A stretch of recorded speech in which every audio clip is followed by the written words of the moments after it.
know me. I'm sort of a politician. Can't hear you. You need the mic? Okay, where's the mic?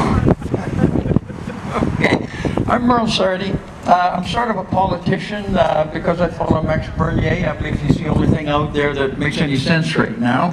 But beyond that, I've been working for 3 years with the Freedom Warriors. I've been working across New Brunswick, not just in my riding.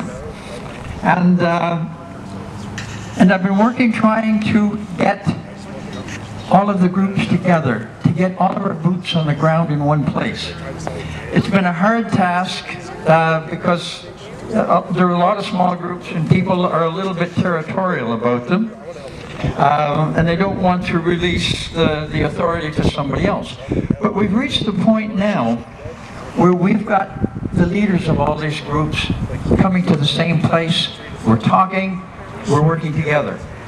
And this is happening. We're in Fredericton. We have a place there where we all meet and do our business, and it's really moving ahead. So we're getting in a position of being able to put boots on the ground, and not just one group. We've got the Freedom Warriors, we've got the We the People group, there's a lot of people there.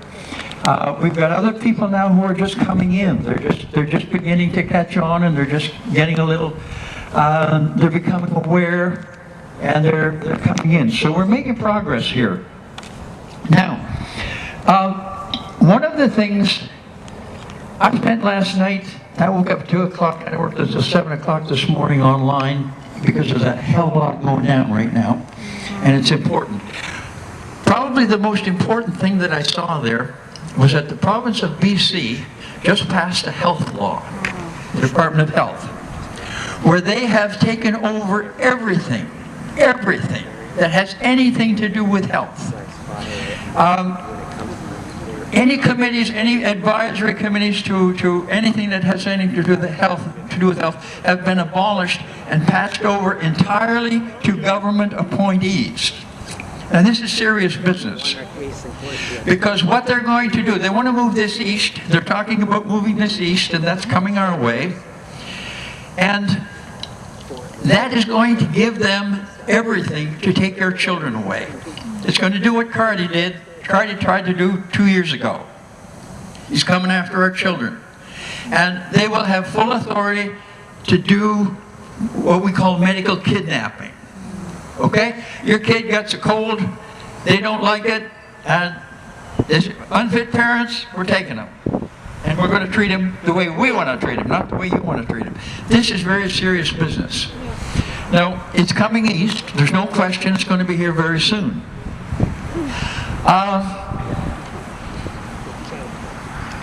I did an article last night because I think I'm talking to people all over the province here, and we got a lot of rednecks in the province, we got a lot of grandmothers in the province, we got a lot of patriots in the problem.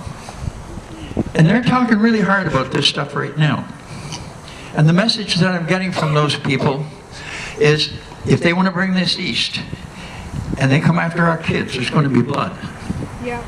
There's going to be blood. They better bring stretchers with them, and they better bring first aid kits. I don't think the people of New Brunswick are ready to accept what BC has accepted. At least I hope to God not. I hope to God not. And I encourage you, hang on to your guns.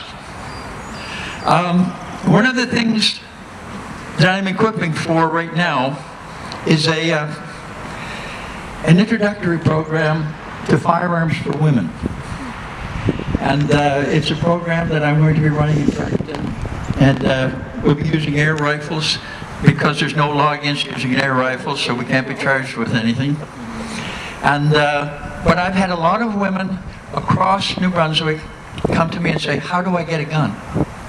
Because when they come to my door, they're not getting my kid. So this is serious business. And I get a little emotional about it because these are our kids. And what they're doing to them, if we don't stop them, they're not going to stop. Now, we just went through 3 years of this roller coaster ride. And we marched. We came out in the cold weather, and it didn't make a damn bit of difference. They still did what they were going to do. And they're going to roll it out again, and this thing from the west is going to come rolling down on us. Okay? If we do not stop it, it will be entrenched. And once it's entrenched, we can't get rid of it. So we have to stop it before it starts. We have to stop it before it happens.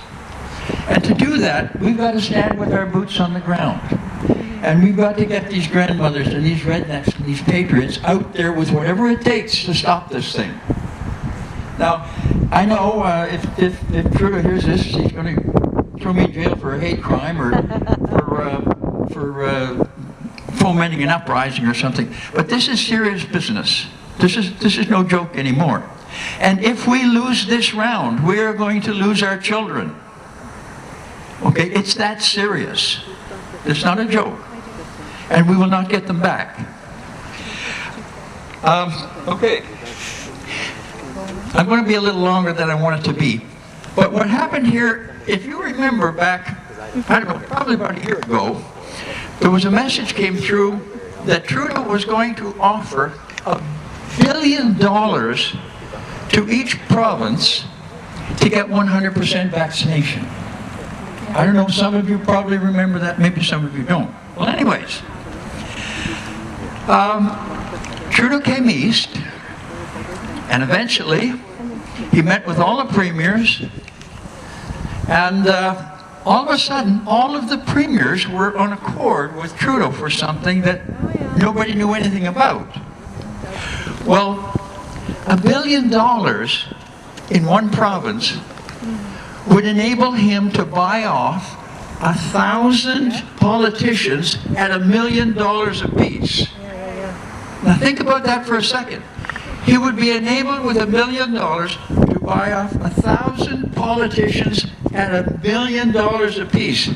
Do you think they didn't go for it? Yeah, of course they did. They took the damn money, and that's why we've got what we've got now. Yes. That's where it's coming from. These people are paid off. That bunch that arrived in Fredericton yesterday at the Parliament building, they were paid off with our money. Yes, with our money. Okay? That's what we're facing, and that's what we have to stop. We were being nice for 3 years. There's no room for being nice anymore. Time to step up. It's time to get hard. Okay? So, something I was thinking of on the way down here. The people they're buying off are the people that give the orders. Okay? They're the people up the line that say, okay, you do this and you tell your people to do that. And they do it. They do it down the line. But that only works. That only works if the people respond to the people who are giving the orders. Right. And the time is here to say no. Yeah. No way in hell. Yeah. It ain't happening. We ain't doing it. And that means boots on the ground. That means I do not consent, period. Okay, nothing in between. Now, I've been jailed 3 times in the last year.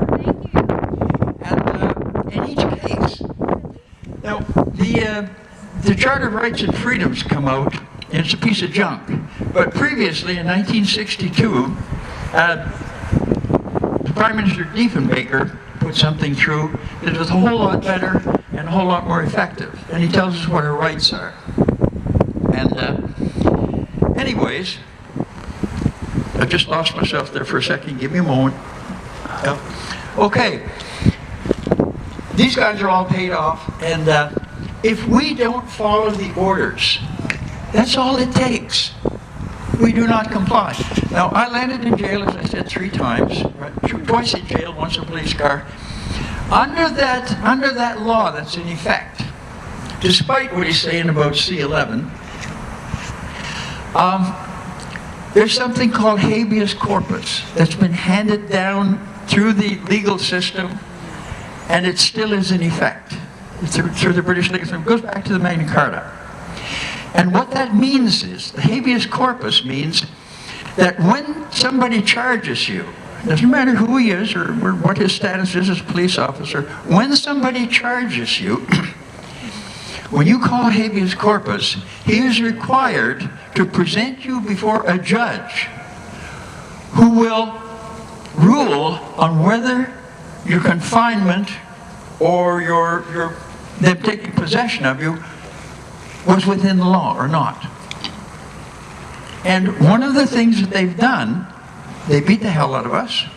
They haul us off into jail, make it look like that, but they never tell us what the charge is, and they never take us to trial. Okay? So everybody thinks, well, it must be right. They took him away. It must be right. No, it isn't right. It isn't right. And when I called habeas corpus, when they pulled me in jail, I was out on the street in half an hour. Okay? That is the power of habeas corpus. And they are required to tell you what the charges are there when they arrest you. And they didn't do that. But by postponing the trial dates ahead and ahead and ahead and never getting to a trial date, they got away with what they're doing, and the public believed that they had a right to do it. It gave the impression that, yes, they were within the confines of the law. Well, they weren't. Okay? So this is important to know. Just because they tell you, don't believe them. Yes?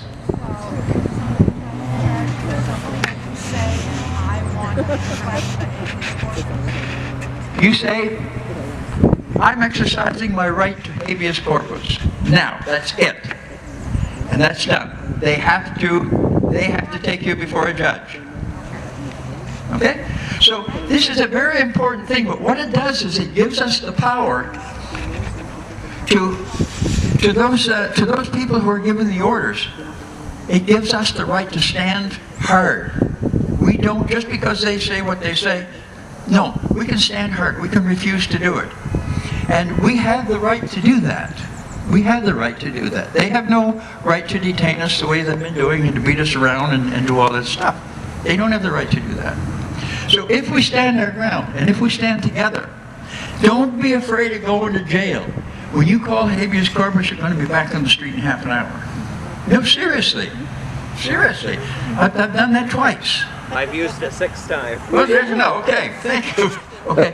So anyways, by non-compliance, we can beat this thing if we stand together. But we have to educate each other. We have to get the word out.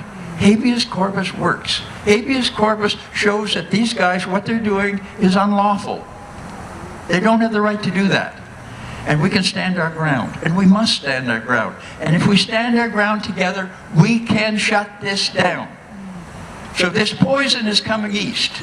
It's coming from out west. It's coming from BC. It's coming our way. And it's coming after our children. For God's sake, let's stop it. Yes, Do not let it happen. Stand your ground. Go to jail if you must. And then we'll prosecute them. And Mitch, you know the story on that. You know that we can take them to court. And they are liable. They are responsible. And they will be held accountable. So don't fear them. For God's sake, don't fear them. Stand up for our kids. Okay, I've been loud and long. Thank you very much. Thank you.